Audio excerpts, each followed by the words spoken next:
Good day everyone, we are a group of UPJFA apps and we are here to present about e-wallets for FFT. And here's an overview of our presentation. So first of all, I'm Gabby, and as an introduction to our topic, allow me to define e-wallets. An e-wallet or digital wallet is a software-based system that allows the user to make online transactions through their computers or mobile phones. It is like a credit or debit card that serves as a storage for cash, but without the need for physical wallets.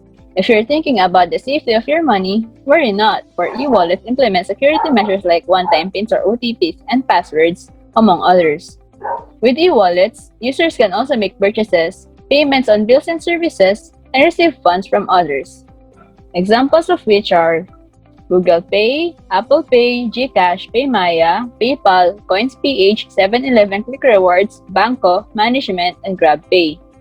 So, according to IBS Intelligence, the most popular e-wallets here in the Philippines are GCash, PayMaya, TrueMoney account, and GrabPay.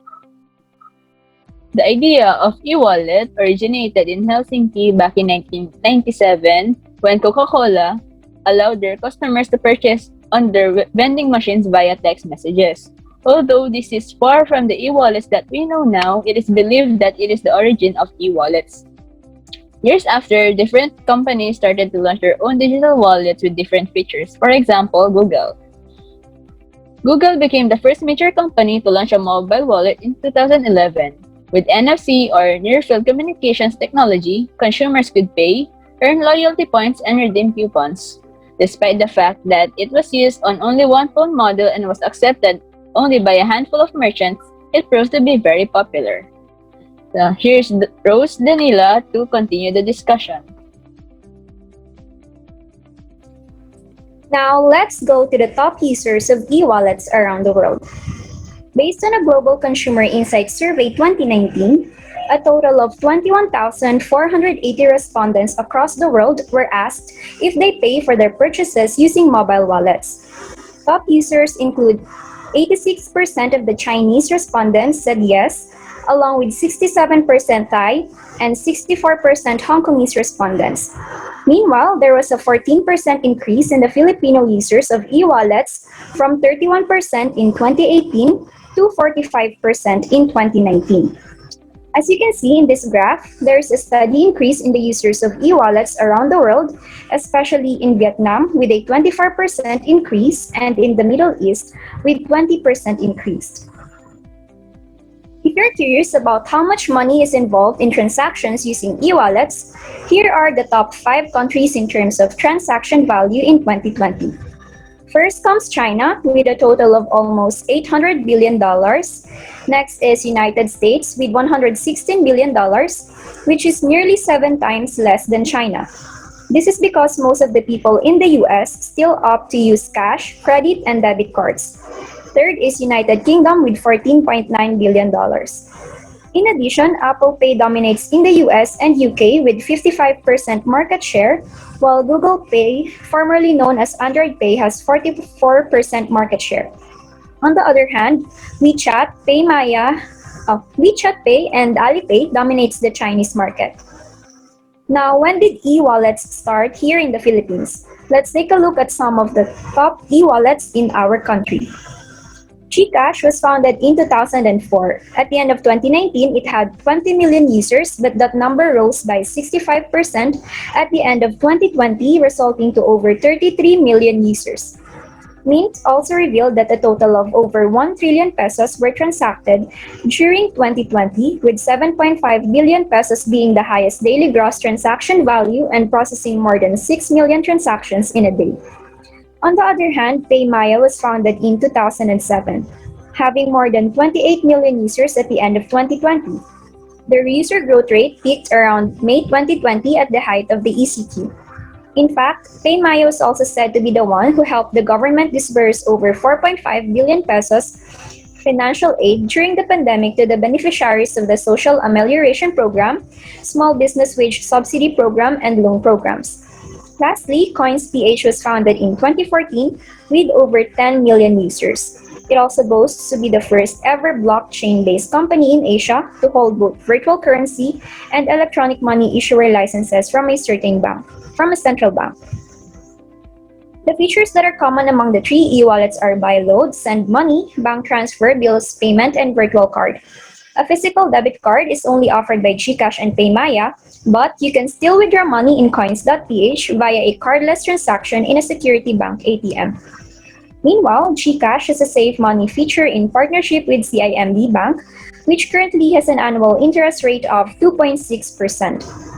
It also has an Invest feature in partnership with Atram, where you can invest in money market fund, consumer trends feeder fund, and other funds. Each investment product is also accompanied with a risk rating. Also, you can avail an insurance in partnership with Singlife. On the other hand, you can buy and sell cryptocurrencies in Coins.ph, including Bitcoin, Ripple, Bitcoin Cash, and Ethereum. It can be a good platform to start trading cryptos, but not that advisable if you're going all out, since the buying price here is higher and the selling price is lower than in other platforms such as PDAX. Such is the case because the fees are already included in the buying and selling price in coins.ph. Now here's Aubrey and Angel for the pros and cons of using e-wallets. Hi, I'm Aubrey, and we will first discuss the pros before moving to the cons of using e-wallets, which would then be tackled by Angel. So the 7 pros of using e-wallets include: first, it offers more convenience for many consumers. When you're carrying an electronic wallet, you get to limit the number of cards you carry when you travel. You no longer have the requirement to carry a lot of cash with you either. All you need to do is tap your device to the payment receptacle or have your mobile device scanned to pay for the items you are purchasing. That means you're no longer carrying a pocket full of items wherever you go. Second, it provides access to other types of cards. Electronic wallets typically store credit cards and debit cards. They can be used for a wide variety of cards. However, if the provider is compatible with the wallet you are using, that means you can store rewards cards, loyalty cards, and even coupons within your digital wallet, allowing you to enjoy more of a paperless lifestyle. Third, it offers more security. If you have a wad of cash in your pocket that gets lost, you have zero options available to you to recover your funds. Losing your credit cards means you must contact each lender to cancel each card, then have a new one issued. With an electronic wallet, the information is stored through a third-party provider. It's locked behind your password or biometrics. Even if you lose your device, you'll still have access to your e-wallet once you get a new device. Fourth, it can be used at most retailers and online stores. Electronic wallets have become widely accepted within the past few years. Most locations that accept cards as a payment option will allow you to pay with your electronic wallet. Although there are still some locations that are using older processing technologies, which does limit some product or service access, the number of retailers who provide payment access in this manner continues to increase each year. Fifth, it requires users to authorize every transaction. Electronic wallets function like debit cards when initiating a transaction. They require you to input your PIN to authorize payment. For devices with biometrics, a payment would require your fingerprint to authorize it. That gives you another layer of security against unauthorized purchases or the financial risks associated with identity theft. Sixth, it may offer access to new rewards. Many electronic wallets offer incentives to encourage consumers to use them instead of traditional payment methods. You may find discounts applied to certain purchases such as fuel, food, or travel. Some businesses may work with your e-wallet provider to offer specific discounts as well. That means you have the potential to save money without changing your spending habits. You're just changing how you pay for those items. And lastly, it could help with your budget. Many electronic wallets can help you track your spending habits. Some may generate reports that show you specific categories of spending. You can also assign fixed budgets to specific cost categories to ensure that you're not spending more than you should on certain items. If you have a big ticket item to purchase, however, you can disable this feature to make sure there's enough money available to make the payment. Now let's move on to the cons. First is it's not fully available worldwide. So the number of retailers that accept payments from an electronic wallet actually depends on what wallet you're going to choose. In fact, in December 2016, just 36% of the retailers accepted Apple Pay and only 34% accepted PayPal as a form of payment. So there is no guarantee that you can use your e-wallet anywhere, unlike the traditional physical wallets. Second is it still requires you to carry something. Indeed, electronic wallet offers more convenience for many consumers, but it still doesn't fully eliminate the requirement of carrying something with you. If you don't have your mobile device, then you have no way to complete a transaction. Third, it requires your device to have a charge. Of course, you can operate your device if it has no charge. If you can't operate your device, then you can't open your e-wallet app and you can't use it in making transactions. In contrast, if you're carrying a traditional wallet, you won't need to worry about how much battery life is left on your phone. Fourth is it doesn't eliminate your security risks. The security of your device is actually dependent on the settings that you're going to use. If you don't have in your device some type of password, then someone could steal your device and potentially access the funds in your bank accounts or your credit cards. There are definite security advantages to consider, which makes an e-wallet a beneficial technology, but it still requires some responsible management for you to be able to maximize it. Fifth, it may charge you more to process payments. Many of the electronic wallets that offer a rewards program will charge you a fee to transfer those rewards. You may be required to process payments in a specific way for you to be able to access these benefits as well. For example, if you're using PayPal debit program, you may receive a 1% cashback when your transaction is a standard signature credit transaction. But if you use PIN through a digital wallet, this benefit will be eliminated because you are changing how the point of sale treats the transaction. So, for example, if you're going to spend $900 per month, you'd be losing over $100 each year for the convenience of this payment method. Last, it could encourage reckless spending.